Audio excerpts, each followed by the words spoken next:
Hello guys, welcome back to our channel. ఈ వీడియోలో నేను కొత్తగా వచ్చిన వాట్సాప్ 5 అప్డేట్స్ గురించి అయితే చెప్తాను. మీకు ఒకవేళ తెలిస్తే ఓకే, తెలియని వాళ్ళకైతే ఈ వీడియో అందరూ తెలుసుకోవాలని ఈ వీడియో అయితే చేస్తున్నాను. అండ్ ముందుగా మీరు వాట్సాప్ ఓపెన్ చేసి ఎవరికో మీరు మెసేజ్ అయితే చేయాలనుకున్నారు, హాయో సపోజ్ హెలోనో ఏదో ఒక మెసేజ్ అయితే చేయండి.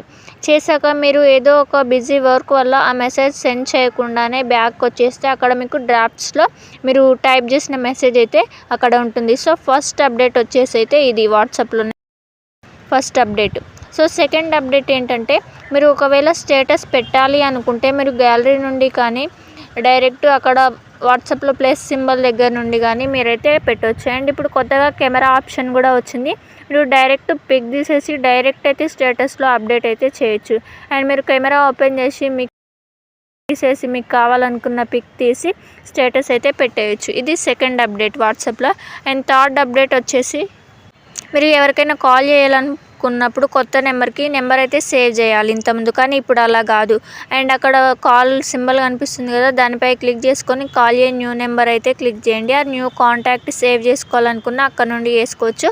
కాల్ ఏ న్యూ నెంబర్పై క్లిక్ చేసి అక్కడ న్యూ నెంబర్ ఇచ్చేసి మీకు న్యూ నెంబర్ ఏదైనా పర్లేదు మీ ఫ్రెండ్స్ది ఇచ్చేసి డైరెక్ట్ వాట్సాప్లో నుండి కాల్ చేయొచ్చు. ఇది వచ్చేసి థర్డ్ అప్డేట్ అండి.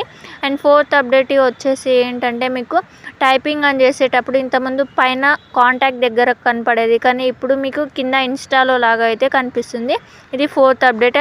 ఆల్సో వాయిస్ రికార్డింగ్ కూడా మీకైతే కింద ఇన్స్టాలో లాగానే కనిపిస్తుంది. ఇది ఫోర్త్ అప్డేట్ వాట్సాప్లో. అండ్ ఫిఫ్త్ అప్డేట్ వచ్చేసి ఏంటంటే, మీరు గూగుల్ పే, ఫోన్పే, పేటిఎం ఇలాంటి యాప్స్ కాకుండా డైరెక్ట్ మీరు వాట్సాప్లో నుంచి కూడా సెట్టింగ్స్ ఆన్ చేసి పేమెంట్స్ ఓపెన్ చేసి డైరెక్ట్ మీ వాట్సాప్లో నుండి కూడా స్కానర్ ఓపెన్ చేసి ఆ నెంబర్కి కానీ స్కానర్కి కానీ వాళ్ళ అకౌంట్కి అయితే మనీ అయితే ట్రాన్స్ఫర్ అయితే చేయొచ్చు. సో వాట్సాప్లో నుండి కూడా ఇప్పుడు ట్రాన్స్ఫర్ అయితే చేయొచ్చు మనీ. ఈ 5 అప్డేట్స్ అయితే కొత్తగా వచ్చినాయి. మరిన్ని అప్డేట్ కోసం మన ఛానల్ తప్పక ఫాలో అవ్వండి.